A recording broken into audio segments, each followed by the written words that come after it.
Hooray! You guys are all warm and snuggly at home, and I'm at school. Hooray! Well, unfortunately, this cold weather day does kind of throw a wrench in our outlining plans. So, what I thought I'd do, especially since I'm not going to be here tomorrow, I'll be at the Marshall Speech Meet. I wanted to just give you guys a quick tutorial on some last minute outlining tips, show you where I've put some samples so that you can still create a rough working outline for tomorrow. That's right. Your rough outline is still due tomorrow in hard copy form so that you can work on a peer edit with a partner in class. All right, so the first thing we're going to do is we are going to go to our Google Drive. I'm in the AP Lang View folder. Actually, let me go back. Okay, here we go. Now I'm in the AP Lang View folder. In the AP Lang View folder, along with all these other goodies, I've created a folder called Outline Materials. And if you click on Outline Materials, you'll see 3 different documents there.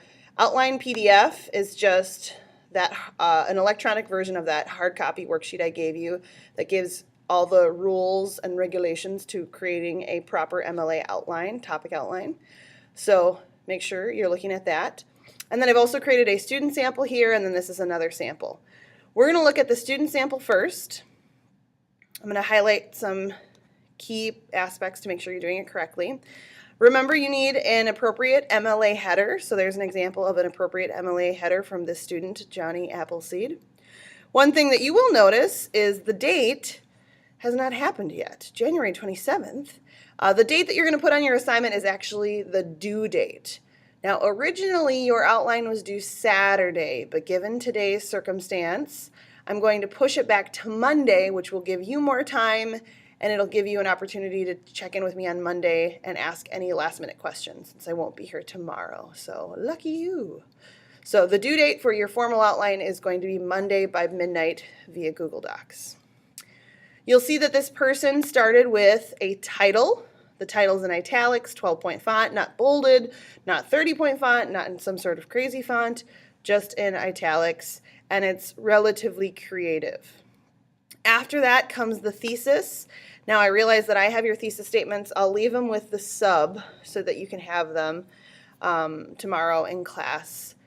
This person, for some reason, had a 2-sentence thesis statement, so naughty. Don't pay attention to that part. But you'll have your thesis statement there, and then the outline actually begins.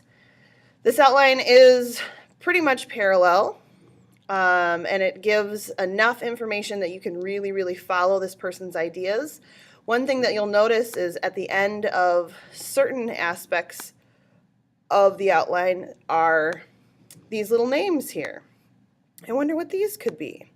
These are actually the sources themselves. So all the information from 1B came from Malone. All the information from 1A came from. All the information from 1C came from Bronner. You don't have to put page numbers or anything. You're just going to put either the last name of the author, and if there's no author, it's going to be whatever comes first in that MLA citation.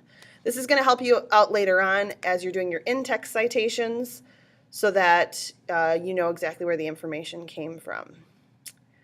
Remember, if you have a 1, you have to have a 2. If you have an A, you have to have a B, and so on and so forth. The outline is detailed, and yet it's about 2 pages long. It's not super long at all, so it shouldn't take you that long. The goal is to make your outline as clear as possible so that your partner and or me can look at it and know exactly what your essay is going to look like. Essentially, even though it's in fragment form, you should be able to just turn everything into complete sentences and, elaborate obviously a little bit more, and you would have a solid essay. There's another model under outline argumentation. Let me open that one up. This one's not as complete because it doesn't have the MLA header, but it does have a strong causal, not casual thesis. It does have information specific, and then it lists the sources here. The first one had the sources directly next to the information. I much prefer it over here so it kind of stands out. So I would align that information, and then it goes through counterargument and refutation of the counterargument. The hard copy outline that you'll bring to class tomorrow, that's Friday the 24th, Again, it can be rough. I'm going to have a peer edit that goes step by step, checking off, did your partner do this? Did your partner do this? Did your partner do this? All you're getting on Friday is completion points. Did you do it? Did you put some effort into it? You're going to, over the weekend or Monday night, maybe, hopefully not, go back and actually make sure it's really thorough and really done well, because then I will be checking it for not only completion, but quality. I will have some access to email over the weekend. It's going to be a little bit spotty. I won't be as prompt as I usually am. But if you have any broad questions, feel free to email me. Feel free to tweet me. And please, please, please be good to the sub while I'm gone. All right, stay warm. See you Monday.